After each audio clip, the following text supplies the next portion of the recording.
Bonjour, je suis content de vous retrouver. Aujourd'hui, on va parler d'inflammation, des conséquences en fait sur la santé, ce qu'on peut faire aussi pour prévenir l'inflammation et aussi mieux comprendre l'inflammation. Je vous rappelle que les conseils que je vous donne aujourd'hui ne remplacent pas ceux d'un professionnel de la santé et je vous invite même à consulter votre médecin, consulter un professionnel de la réadaptation. Vous allez trouver plusieurs informations que je vous donne aujourd'hui dans mes livres, notamment mon livre 99 façons de prévenir les effets du vieillissement et aussi mon livre Lève-toi et marche. Vous allez les trouver ici au Québec, mais aussi de l'autre côté de l'Atlantique. On entend souvent que la nourriture peut affecter l'inflammation.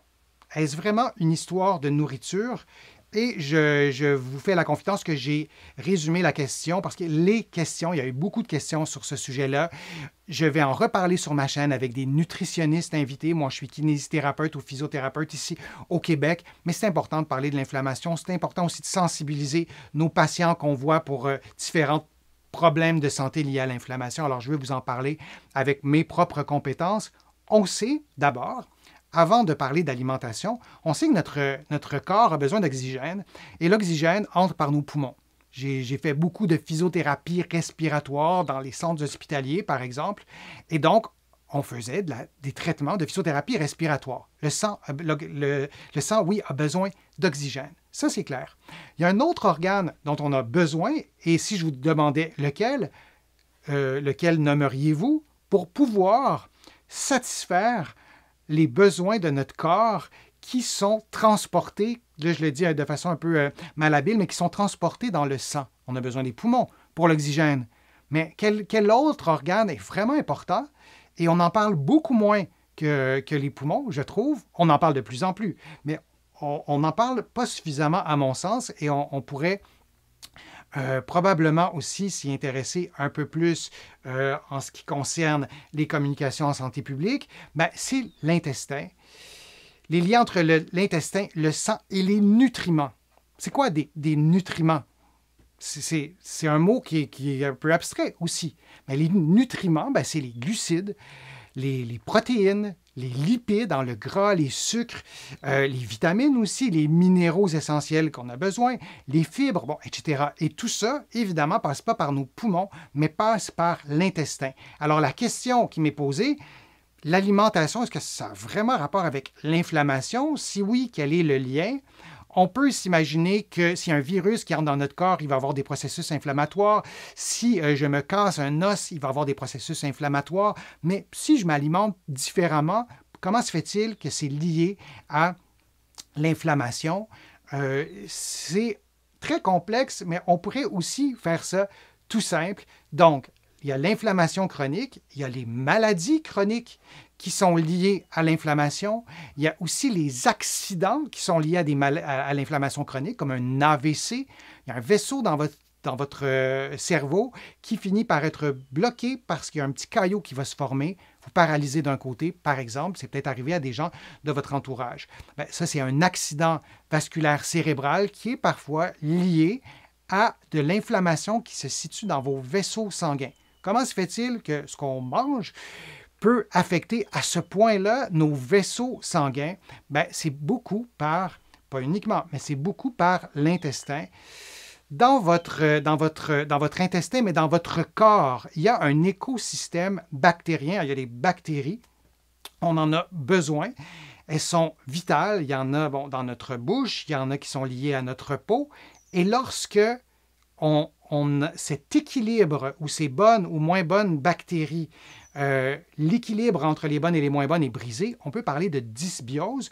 On peut en parler par rapport à l'intestin, on pourrait en parler dans d'autres sphères de la santé aussi, d'autres régions du corps, mais restons dans l'intestin. Alors, ces bactéries, elles sont bonnes et il y en a des moins bonnes. Alors, ce qu'on mange, on voit déjà qu'on a, dans notre alimentation, on a besoin d'avoir des bonnes bactéries et notre intestin a besoin aussi de filtrer les moins bonnes bactéries, entre autres choses. Et donc, l'intestin a besoin d'être imperméable à ce qui est mauvais. Je le dis dans mes mots de physiothérapeute, dans ma compréhension de la chose. L'intestin a besoin d'être imperméable à ce qui est mauvais pour notre corps, mauvais ou plutôt qui nous prédispose à l'inflammation. On veut filtrer ce qui nous prédispose à l'inflammation alors que ce n'est pas nécessaire. C'est un peu comme si on appelait les services d'urgence tout le temps. Ça ne peut pas fonctionner. On a besoin d'un système de santé, des vrais hôpitaux. Et donc, notre corps a besoin de filtrer tout ça pour ne pas déclencher sans arrêt des mécanismes d'urgence. Donc, l'intestin a besoin d'être imperméable. Et vous voyez, disons, la paroi, encore une fois, je résume, de l'intestin à droite qui est normale. Les jonctions sont serrées. Elle est étanche à ce qui est mauvais, pour le dire simplement. Et à droite, on voit qu'elle n'est pas étanche. Il y a une perméabilité qui est là. Et cette perméabilité fait en sorte parfois de laisser passer des éléments qui vont déclencher des processus inflammatoires. Donc, la jonction est propice, ou les jonctions, parce qu'il y en a plusieurs, sont propices à l'inflammation. Et si on place plutôt dans l'assiette des aliments ultra transformés, des frites avec des mauvais gras, des aliments très, très sucrés avec beaucoup de sucre ajouté, avec du sel, etc., là, on aura des réactions inflammatoires. Et lorsque ces réactions inflammatoires se produisent de façon chronique, là, on peut avoir des dommages, notamment dans nos vaisseaux sanguins, mais aussi d'autres organes. Vous allez trouver sur ma chaîne des vidéos sur la neuroinflammation aussi, donc l'inflammation liée au cerveau.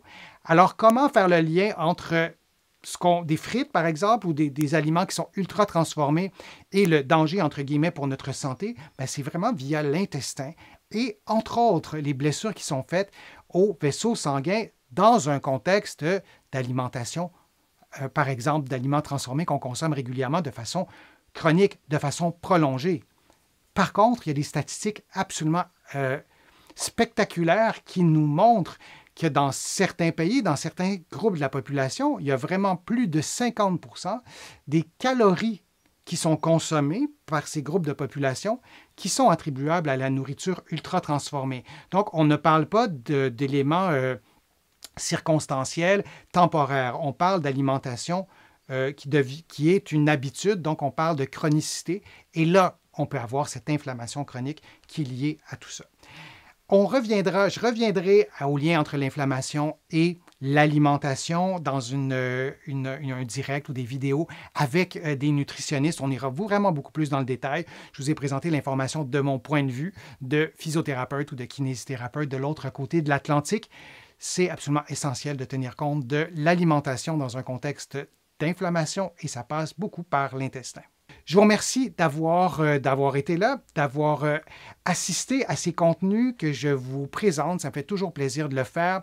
Vous pouvez contribuer à mes plateformes. Vous le savez, vos contributions sont essentielles à la survie de mes plateformes et ça me fait plaisir de vous présenter ces contenus. Vous pouvez contribuer en cliquant sur le petit cœur sur YouTube. Dans plusieurs pays, en tout cas, on peut le faire. Ce n'est pas universel. Vous pouvez aussi faire une contribution en visitant mon site web, le www.denisfortier.ca. Vous allez aussi pouvoir vous abonner gratuitement à l'infolettre sur mon site web et aussi à des courriels thématiques qui vous donnent des informations par courriel sur des sujets précis. Tout ça est gratuit, évidemment, et vous allez pouvoir, dans mes livres, trouver beaucoup d'informations sur différents sujets, mais entre autres sur l'inflammation, sur des stratégies pour diminuer l'inflammation, dans mes livres qui sont partout au Canada, en librairie et sur le web, et aussi de l'autre côté de l'Atlantique, j'ai le bonheur que mes livres soient publiés et diffusés aussi en France et ailleurs. Donc, vous allez pouvoir les trouver de ce côté-là. Et prenez soin de vous. J'espère que mes conseils vous ont aidé à prendre soin de votre santé, à vous motiver peut-être. Et je vous dis à une prochaine vidéo, à un prochain direct. À bientôt.